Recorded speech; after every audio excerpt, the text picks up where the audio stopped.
Welcome, everybody. Welcome back to the afternoon. We have another switch of gears from our many faceted look into the 19th century. And we have another person who has been with us at Georgetown for some time. And Benan Grams will be talking to us about pandemics and infectious diseases in the Middle East, which were no small deal in those days. And it determined whether people who went out to these countries lived or didn't, to say nothing of the public, both in Europe and elsewhere. So take it away. We have until 1, and I can give you a 10-minute warning or so, or whenever you like to conclude and take questions. It's a very lively group altogether. Thank you. And the changing of the slide is. You just tell me and I'll do it. Well, welcome back. Well, I think it is your last session for today. Yes. So, welcome. Well, as it was introduced, I will be speaking with you about the history of infectious diseases in the 19th century, Middle East, and world history at large. I just heard you talking about world history, and here we are talking about it indirectly or indirectly. And the topic, as you just commented, is very current, and it's a topic that creates bonds between us now living in the 21st century and our ancestors who lived in the long 19th century. Today, more than 200 years apart, and people from around the world, we share with them the same fears. You can use this. We share with them, with our ancestors in the 19th century, some of their fears, anxieties, concerns, also some of their reactions and prejudices. And as you see here, we do not have probably similar intensity over the amount of media, but as you see here, these are some very familiar themes that we all experienced in the past 3 years. And I hope that we, together in this talk, we can see similarities. As you can imagine, the anxiety of this pandemic caused many people to look for answers in history, whether there were precedences or not, and answers for this anxiety and chaos that pandemic caused. Unfortunately, the media was not always a reliable source of information, labeling this pandemic as unprecedented, which is actually not true. It also spread misinformation and rumors, and sometimes stigmatized and therefore othered certain communities, as we can also see here. But the question that underlined this anxiety, whether on the street or in the media, was how is it possible for a disease like COVID-19 to break out on such a massive scale in the 21st century and in Western society, where there's like significant development and scientific progress, and of course research in medicine and other areas. But what I would like to bring across with this presentation is that progress in science and medicine has never been linear, and scientific developments were never easily accepted by the population. Science and medicine have never been objective, as we have been fed to think. And also history provides enough evidence that science and medicine were used as political tools to serve the interest of those in power.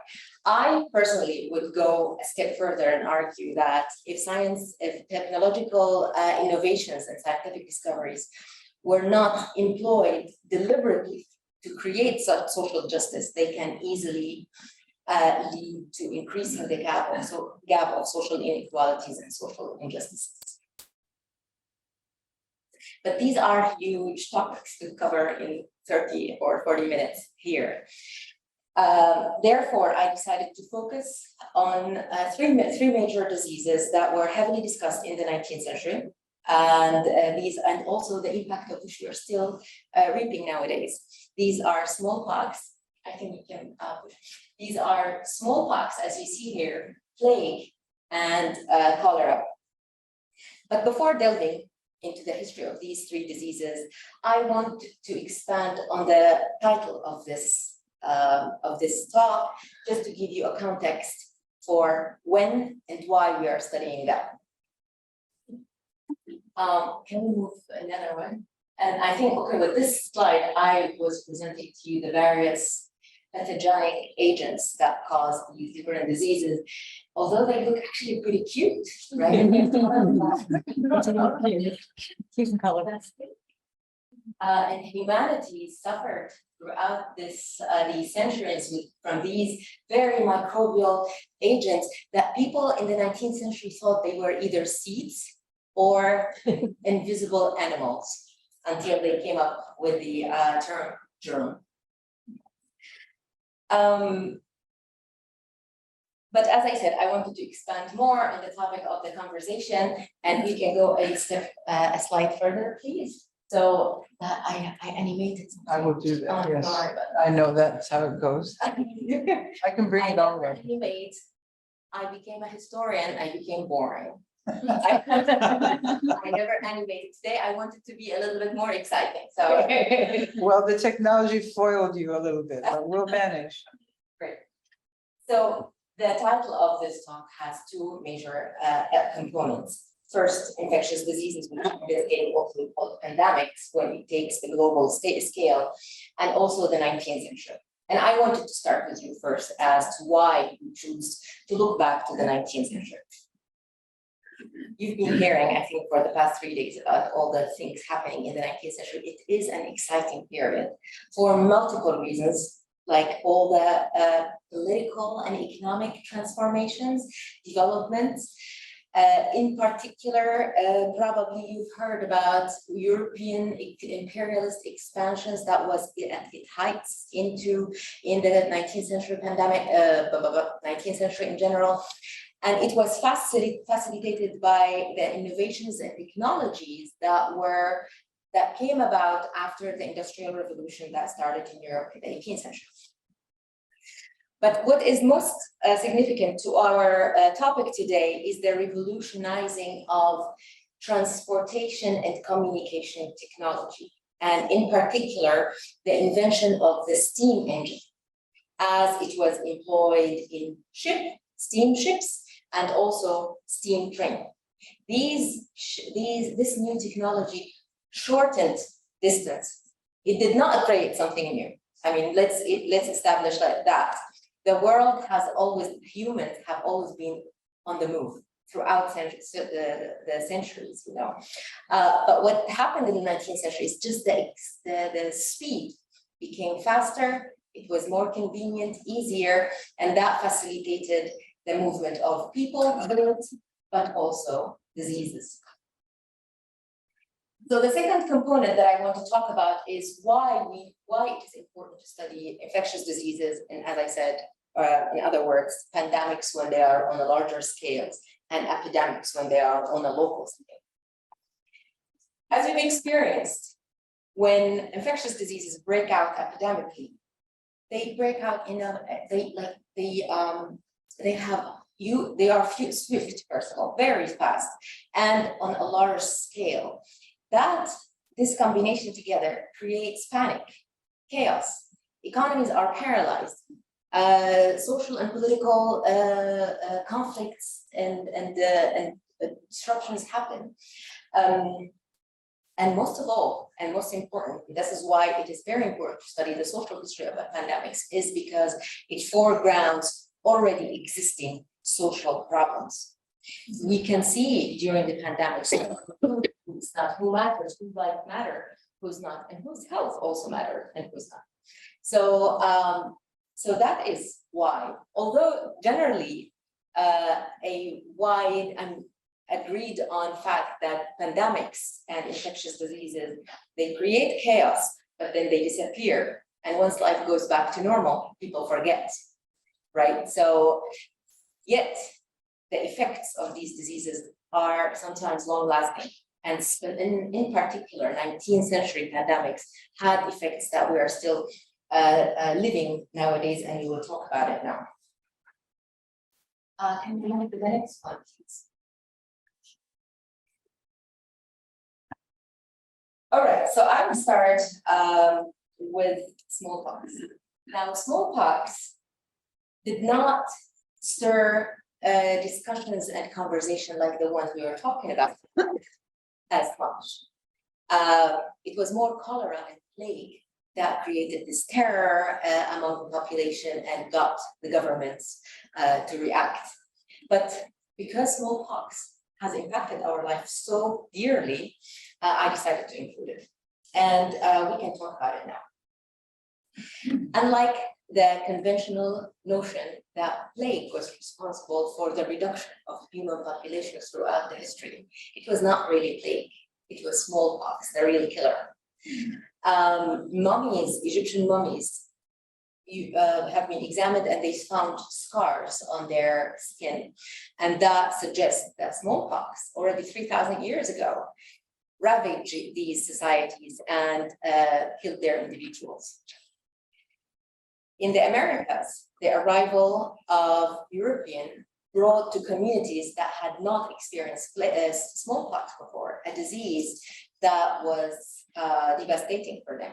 And the disease basically facilitated the colonialist efforts of European settlers, and because it reduced the population, the Native American population significantly. There are debates and estimates that it went down from 15 million to less than 1 million inhabitants in the continent. This is only the America. There are similar accounts also in Australia and actually in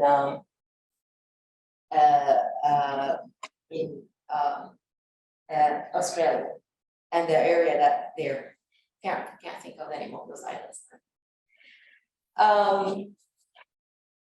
Then smallpox vaccination.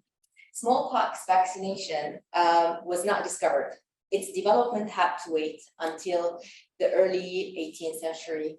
And there are many accounts, not many, several accounts on who to credit with the introduction of a vaccine to Europe. But the most famous one is this lady, Lady Mary Montagu. She was the wife of the British ambassador to the Ottoman Empire in Istanbul. Herself, as a survival of smallpox, she allowed herself and son to be inoculated by local practitioner. In a letter she wrote back home in 1717, she said, she narrated, she said, the elderly in a community, whether a woman or a man, would perform inoculation when early signs of a small outbreak happens. That person would take the pustules of an infected child and implant it in the body of healthy children. What happens is that those healthy children develop a milder version of the smallpox that does not kill them, but allow their body to develop immunity. And smallpox immunity is lifelong. They will not contract the disease afterward. She wrote home and she advocated for adoption of that of those practices there to different extents of success. But this practice of inoculation against smallpox was not only limited to the Ottoman territory, it was actually widespread in Asia. And as you see from this picture, it's basically a manual how to perform the inoculation. Although it was widespread, but it was not equally widespread. Not all communities were performing that, and it was not institutionalized. It was not a professional exercise like performance. And also, it did not come without risks. So it was a practice in its primitive stages. The more sophisticated version of this process, producing immunity against the disease, happened half a century later with a person who I'm sure you've heard of him. Can we go to the next one? Edward Jenner. He is credited for developing the vaccination against smallpox that we use in the 20th century and 20th century, because 21st is not anymore here. So this man observed that milkmaids who were in contact with cows that had cowpox and contracted cowpox from those cows were spared from the human smallpox when there was an outbreak. Having already heard of the inoculation practice that Mary Montagu was advocating for, he decided to do a similar thing. So he took the pustules from the cows and implanted in human bodies and got similar reaction. He developed this product to something that became part of a public policy.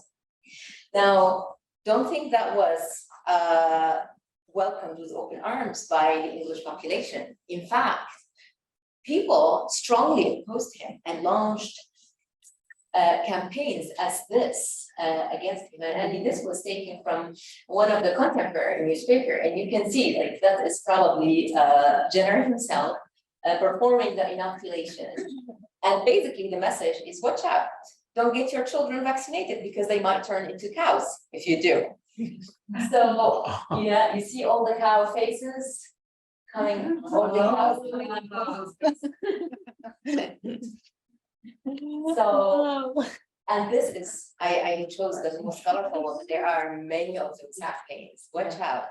I mean, so what we heard about chips being implanted in our bodies, it's not too far-fetched. So, okay, well, now this vaccination, its current or contemporary form as cowpox vaccination found its way back into the Middle East with missionaries and diplomats. It faced similar resistance despite the familiarity of the practice. But the government was on board. An Ottoman Sultan, whose name was Abdul Majid, who was open-minded, enthusiastic, and he was already undertaking a series of reforms, administrative and political reforms. Probably you've heard from previous colleagues talking about that. There is a rumor or story says that he himself was a survivor of smallpox, but I don't have strong evidence. He championed those vaccination campaigns against smallpox, and in 1845 he issued a decree making children vaccination against smallpox mandatory. For that campaign, he mobilized local and foreign physicians, but also religious individual figures who would help him alleviate any resistance based on religious reasoning, you know.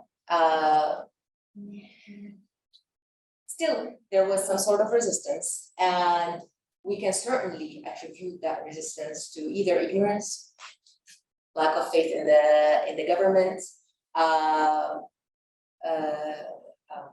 religious beliefs. However, there is evidence that there was another factor that increased people's suspicion of smallpox vaccination. And that is that this practice was actually subject of competition among missionary groups active in the Middle East, in particular in Mount Lebanon. So groups of Catholic and Protestant trying to gain followers among the Ottoman Greek Orthodox community. They have already established that they cannot convert Muslims. Let's convert the Greek Orthodox Christians. Right, exactly. And especially that they considered that version of Christianity heretical. So they wanted to bring a more scientific-based Christianity. Anyway, in efforts to gain followers among that community, they actually performed a lot of good services to that community, including education, also providing medicine, but also they started to administer vaccination against smallpox. But what happened was that some priests who were unqualified, did not have any medical training, claimed medical authorities, and started administering smallpox vaccinations that ended in some cases of deaths. Now that raised people's suspicion, even among those who are, well, more likely to follow them. But so it increased the suspicions and resistance among population and obstructed the work of the government at large. Nevertheless, that did not deter the government to continue throughout the second half of the 19th century to continue running periodic and regular campaigns to vaccinate the children, especially the children, because smallpox is actually called child disease. If you get it as a child and survive it, you have long life immunity, but it targets children particularly.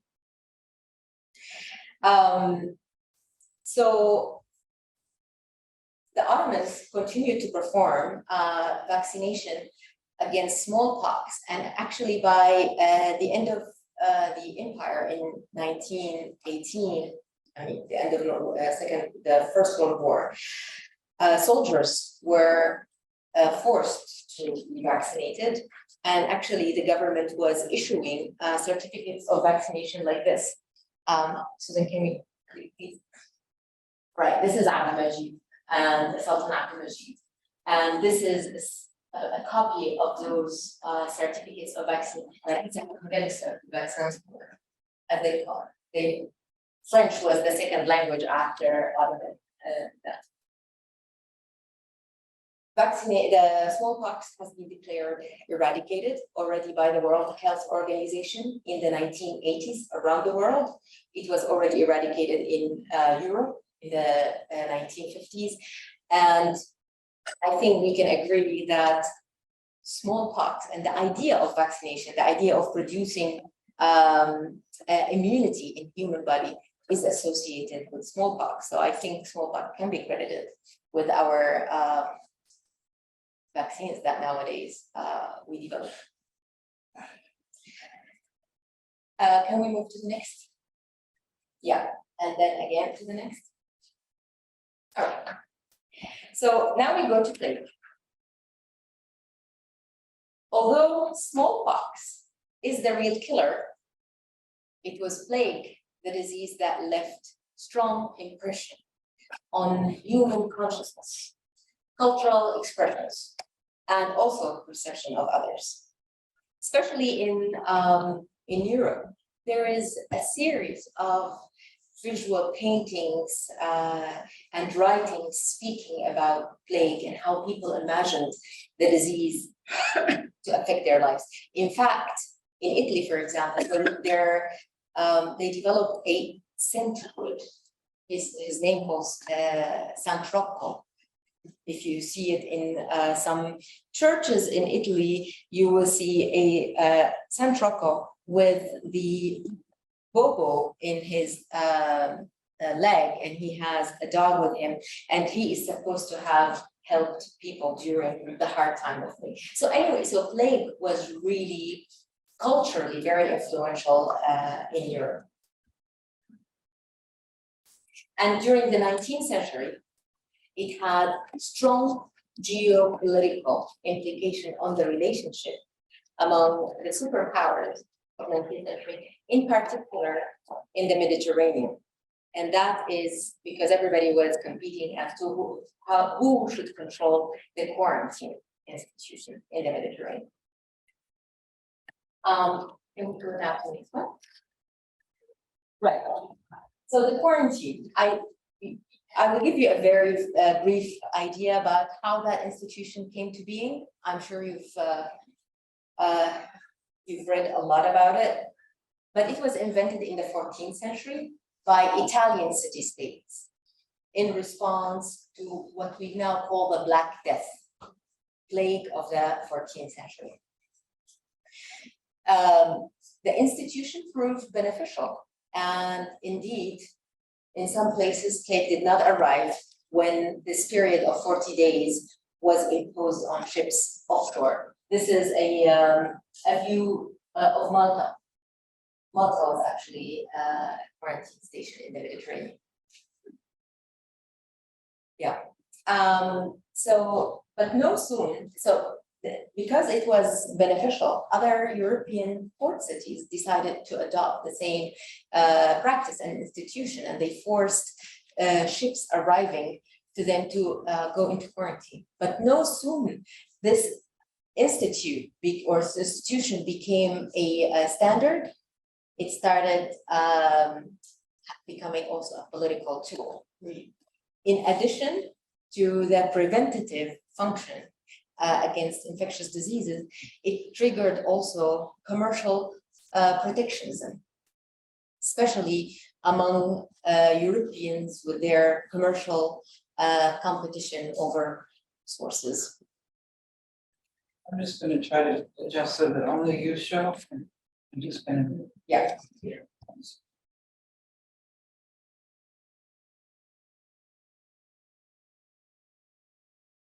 some reason, it's not showing you, it's showing somebody else's. That's why I didn't do it before. But anyway, let's do it this way so that it doesn't show that. We see you anyway. Yeah. But before going deeper into the impact of quarantine institutions and the policies around quarantine in the 19th century, it is very necessary to understand how plague actually triggered images and imaginations in the mind of Europeans at the turn of the 19th century. And you will find very similar stories to things that we've experienced in the last 3 years. So look out for them.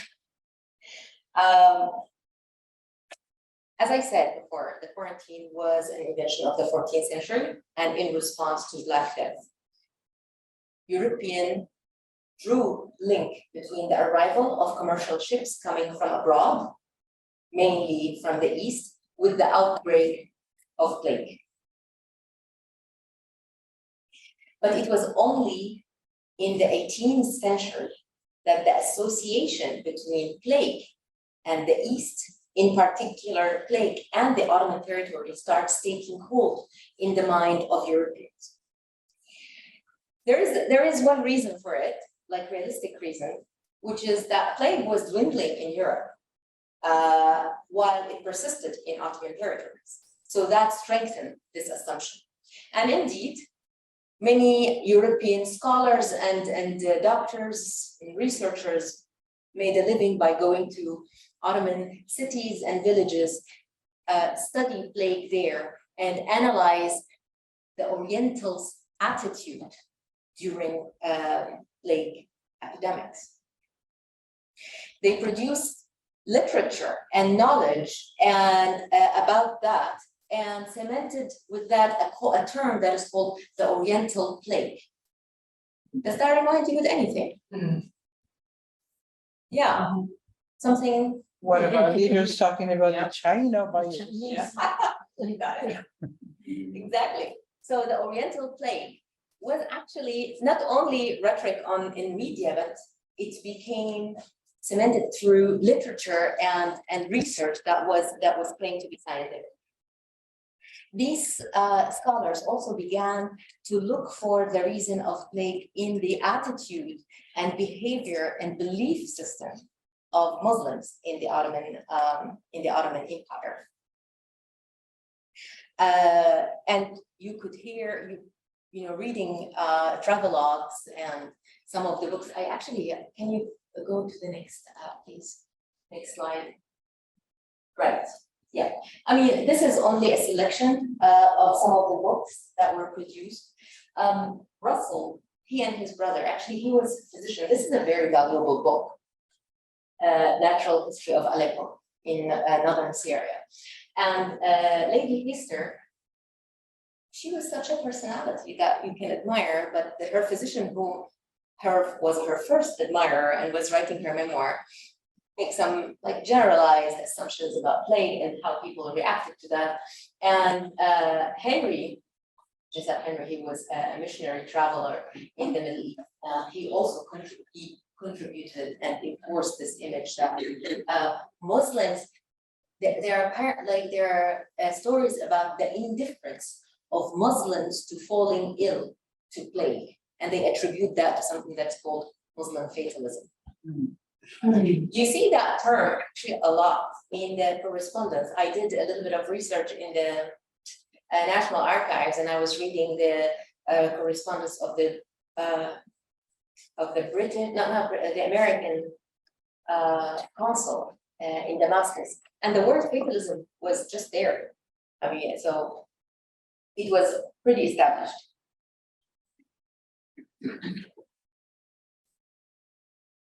Now, this process of producing authoritative knowledge and cementing these concepts is what recently historians coined as epidemiological orientalism.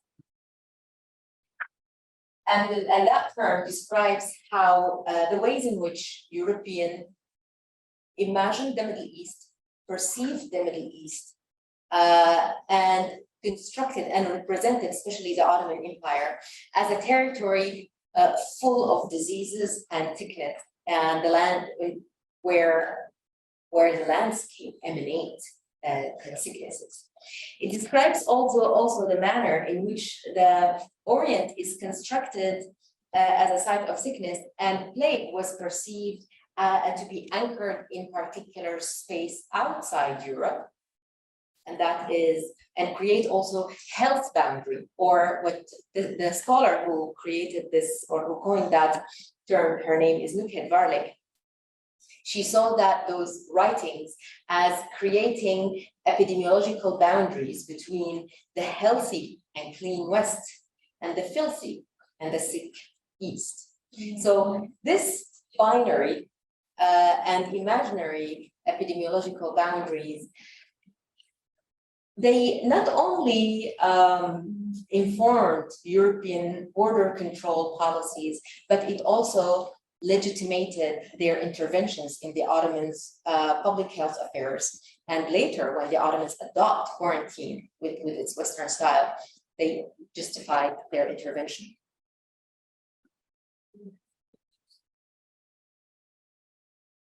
I think we can go, yes. So as I mentioned now, the Ottomans were a latecomer to the game of quarantine. They did, before the 19th century, they were aware of it, but they did not have the need to implement it.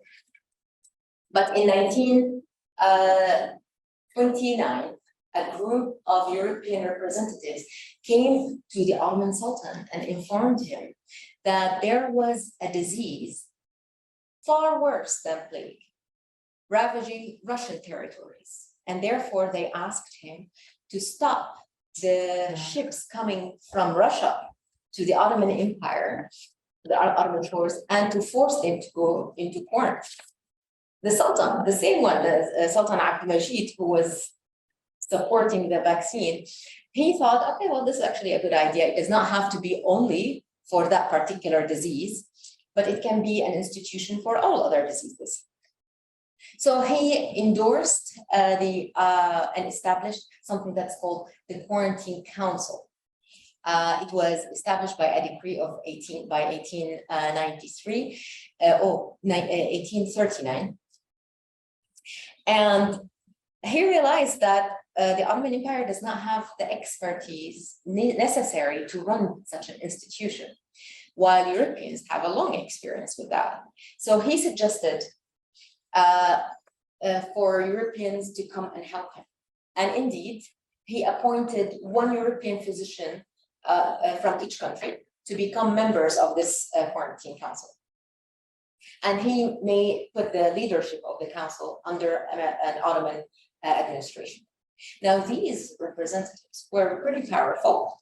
They basically presided over all the regulation, legislation, and the daily operation of quarantine, day-to-day quarantine, all throughout the empire. And while they, in many cases, they did a good job, there is evidence that they kind of used those positions to endorse or support the interest of their respective governments, even if that meant sometimes sacrificing the public health, the Ottoman public health.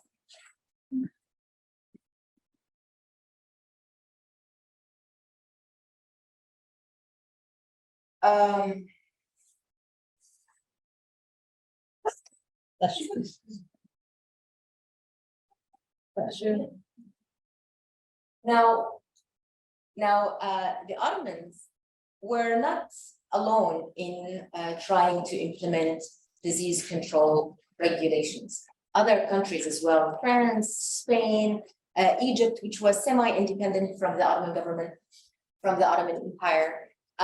So there was a need to create a body, an international body that would organize and coordinate these efforts together.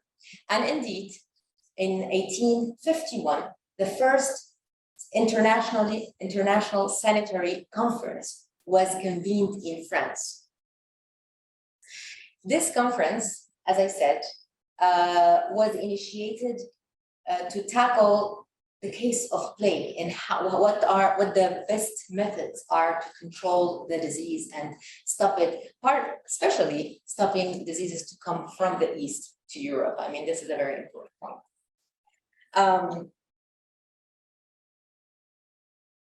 So the plague, it can be credited for another institution, not only quarantine, but also those conferences that continue to be convened throughout the second half of the 19th century and early 20th century. They are actually the predecessor of our current World Health Organization. So, plague again.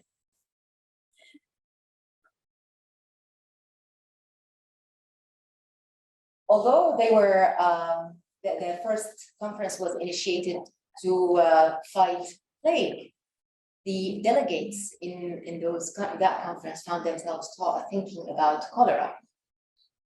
Cholera, the new disease of the 19th century. And maybe we can go to the slides of cholera. Oh, no, hold on. I think I'm still here. Okay, thank you. Yeah. So you said new disease. Was cholera truly new or just like newly spreading?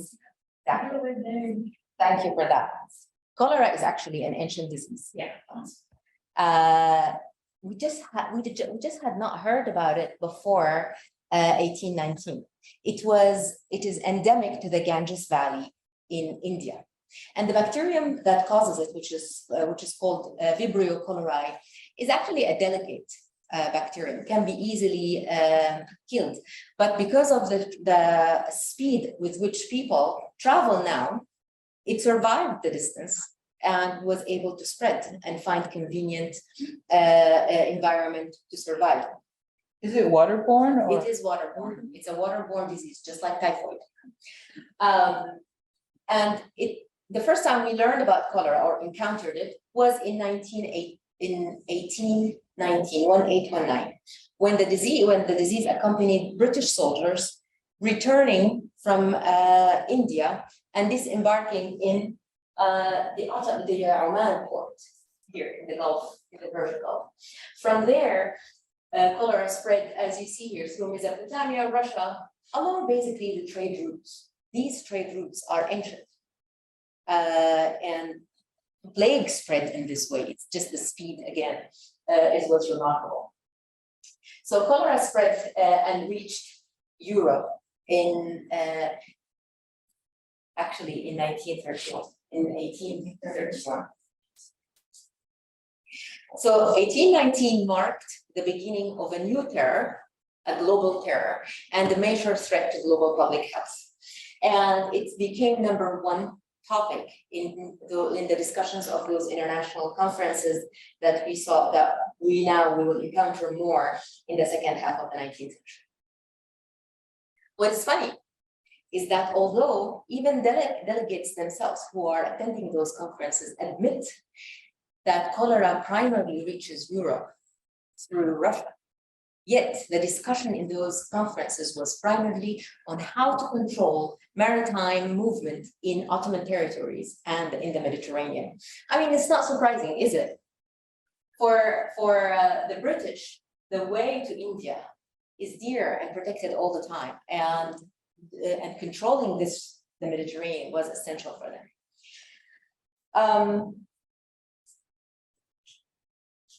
So despite the obvious route, this area was subject always for discussions how to control and how to manage. In 1865, that was what marked one of the biggest cholera pandemics that left from Alexandria with pilgrimage boats, reached Europe, and from Europe to the United States. Now, European delegates finally had the excuse to say, okay, you see, we need to control that region. And they convened an urgent another international conference in 1866. This one was in Istanbul. And during that conference, they identified the Hajj, the Muslim pilgrimage to and from Mecca, as we call it now, super spreader event. Exactly, super spreader event. And so the delegates were all concerned about what to do, what are the proper regulations to control these ships, to get them to go into like serious and proper quarantine before leaving the Mediterranean, and also in particular Ottoman and Egyptian territories. Now, as you can imagine, the recommendation of quarantine did not sit well with everybody in those conferences. You have groups that supported the quarantine and its usefulness, and groups who said, nope, it's not right. Britain was one of the strong advocates of the irrelevance of quarantine, that they are not necessary and therefore should not be enforced. France and other European countries that have coastline on the Mediterranean insisted on quarantine requirement for every ship that leaves. So how did they reason scientifically? The question whether a quarantine is necessary or not is directly linked to the idea of contagion and the mechanism of disease diffusion. I mean, now we take it for granted that, okay, are you contagious today? Or let's not see each other, everybody stays at home until you are not contagious anymore. By then, this notion was still not established, and there were two schools of thought. Can we go? I think next one is the right one. I'm sorry. This is Okay, the keep going. Yeah, please. Okay, so we have two schools of thoughts on contagion: the contagionist theory and the anti-contagionist theory. And I will start with you first, with the anti-contagionist theory. Proponents of these schools of thought argue that diseases are not do not move what is the word? They do not go from person to person. Diseases are not important.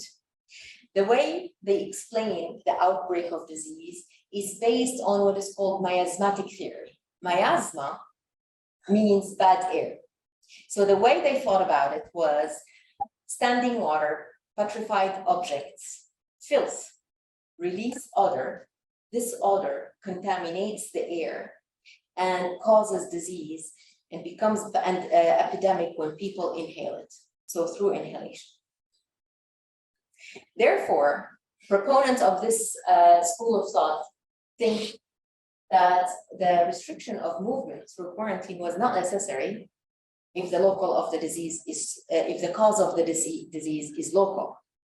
Therefore, they argued that instead of restricting people's movements, you need to take care of living conditions, providing sanitary and hygienic environment. So, and that disease does not spread from one to another. The word spread was what I was looking for. On the other hand, the contagionist theory supporters, they argued the opposite. They thought that disease spreads from one person to another and is caused by those seeds or microbial animals. And therefore, it was necessary to do quarantine because that would be the first line of defense against, and it is especially that they think that disease is imported from outside, that it is not intrinsic. So if you are a merchant, which theory would you support? Contagious. Yeah, exactly. Nobody was interested.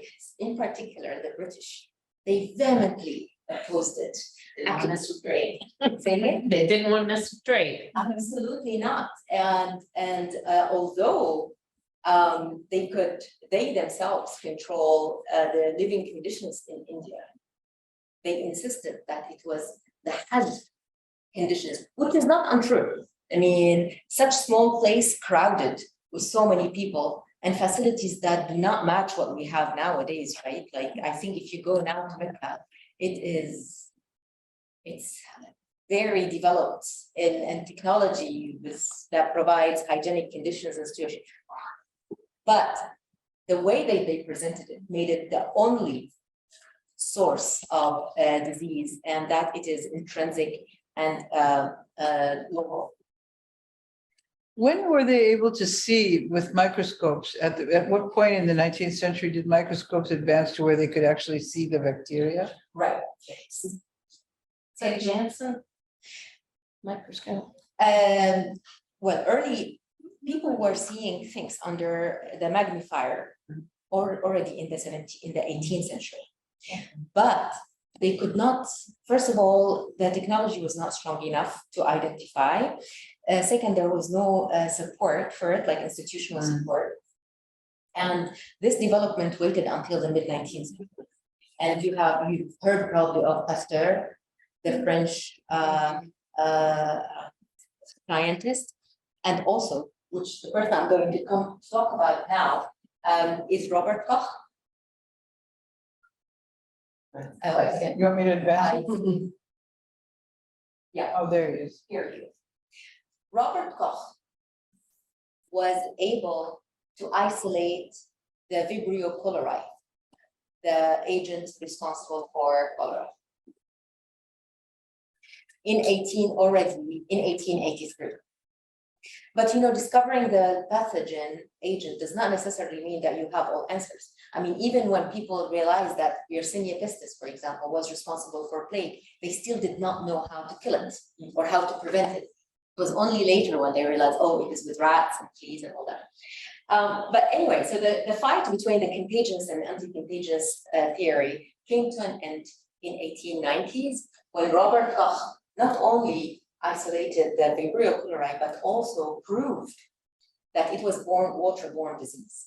That if enough amount of that bacteria is found in a water source of any urban center, and that water source is contaminated, then it will create an epidemic. Well, what does that mean actually for us or for people living in that area? Especially for governments that are eager to stop pandemics. It drew the roadmap on how to combat that, and that's by undertaking sanitary projects, urban planning, new sewer systems, new water sources. That's pretty expensive now. Yeah. Shall I advance again? Yeah. I think, yeah, exactly here.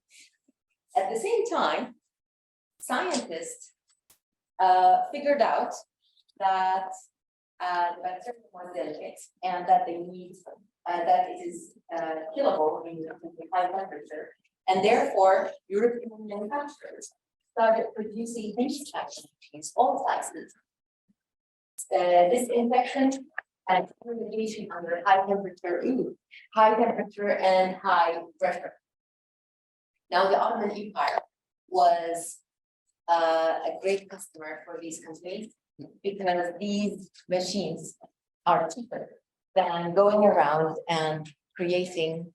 So what, it boils their water? Like, what's it?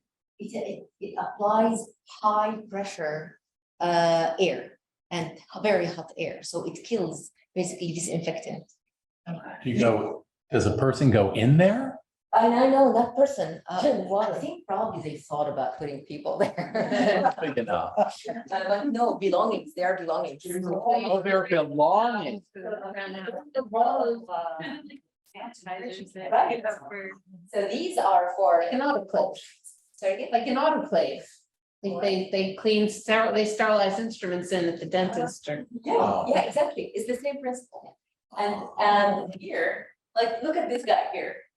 With this, he gets the compressor, I think, here, and then the hot and strong air under high pressure goes there and disinfects things. Technology at that time was, that was state of the art. Now, these technologies had direct effects on people's lives, daily lives. In the Middle East, but also in Europe. However, not to the same degree. As you remember, infectious diseases were associated with Muslim bodies, in particular Ottoman bodies.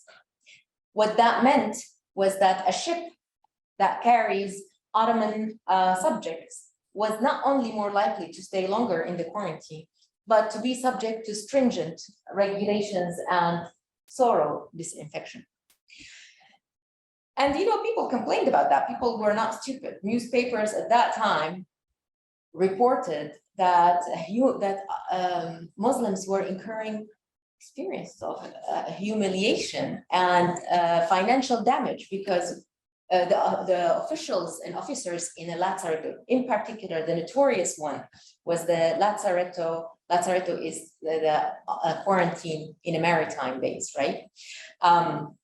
The officers who work there would force people to strip of their clothes and take their belongings and put them in those machines. And once, not that they did not put the people, they put their belongings. Right. Yeah, Well, yeah, the clothing. but once you put your clothes in that, forget it. There's nothing left. And Hajj was not only a religious journey, it was a business journey. So people bringing their goods with them and get it subjected. That's a lot. In addition to the body humiliation, because they're forced to shower, and they were not, the clothes that they were given in replacement to their own clothes was really not enough, right? So it was humiliating. And reporters even reported on the disparate treatments between ships carrying Ottoman subjects and European citizens, including British Indian and French North African pilgrims who are leaving the Red Sea to the Mediterranean. Because these governments did not want to upset their subjects, their colonized subjects. So to appease them, they let them pass. But this is also an evidence that technology, we think of technology as objective and egalitarian, and it is not. And this is an example for that. Now, this unjust treatment of people through new technologies was not limited only to the quarantine. The Ottoman Empire did the same to its own subjects. Because the Ottoman government was always low on money, like constant state of financial hardship, they were looking for cheap alternatives, right? And those machines were cheap alternatives. Cholera is a social disease. That means it favors poorer people who live under unhygienic conditions and do not have good diets. So it was more likely that cholera would break out in poor neighborhoods. And these neighborhoods become also subject of government sanitary program. Using these machines, that was a reason for social unrest and discontent.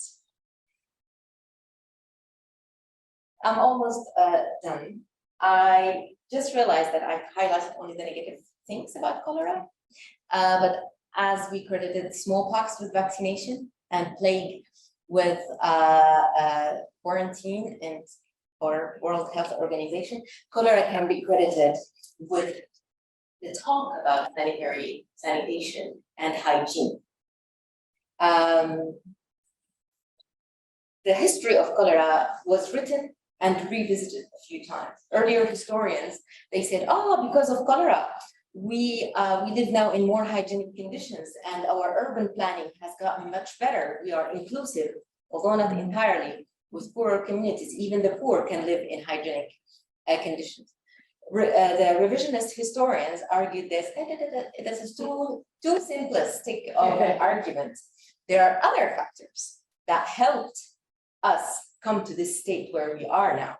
And that is either military motivation, philanthropic work, or even industries that want to have healthy laborers rather than sick laborers.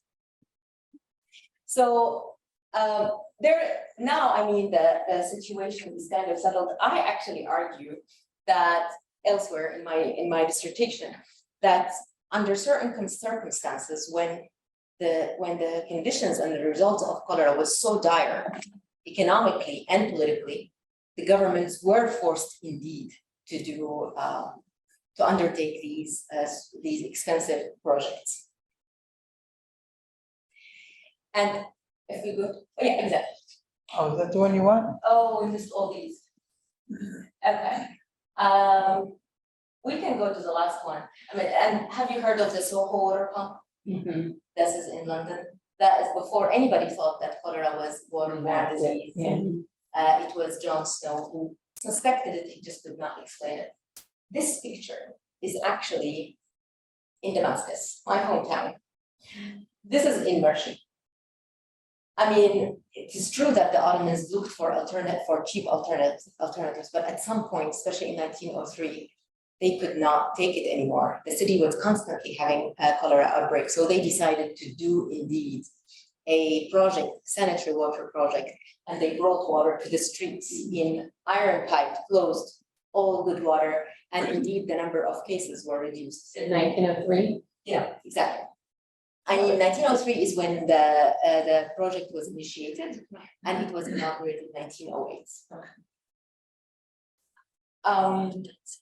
Okay, well, let's go now to the last. So speaking of what to credit cholera with, if you look at this newspaper, this is from an American newspaper. If you look closely, you will see how to avoid cholera. You need to eat healthy, you need to stay calm and quiet because they really cared about the mental health, and you need to stay hygienic. And look at this caricature, or this is in Arabic, and basically the message is why wearing a mask is beneficial.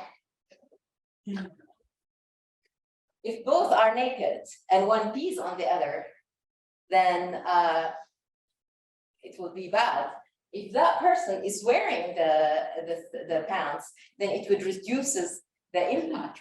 And if both of them are wearing and the same with the mask. So I mean, very similar. If you think about it. And if can we click on this? With that, I will leave you with that one. Yes. Yeah. Click on this. But you have to reverse And two you hands, go down a little one bit. hand. You want me to, And scroll down. okay, Yes, please. More. Hopefully we get the video. Oh, can we look at the video? Does it have a sound? I can only bring the sound if I.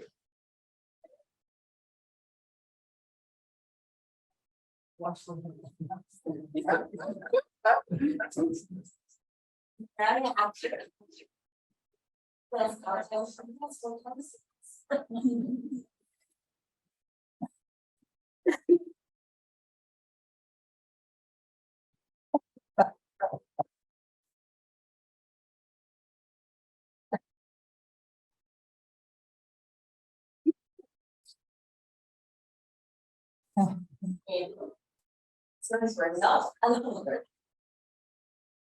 Is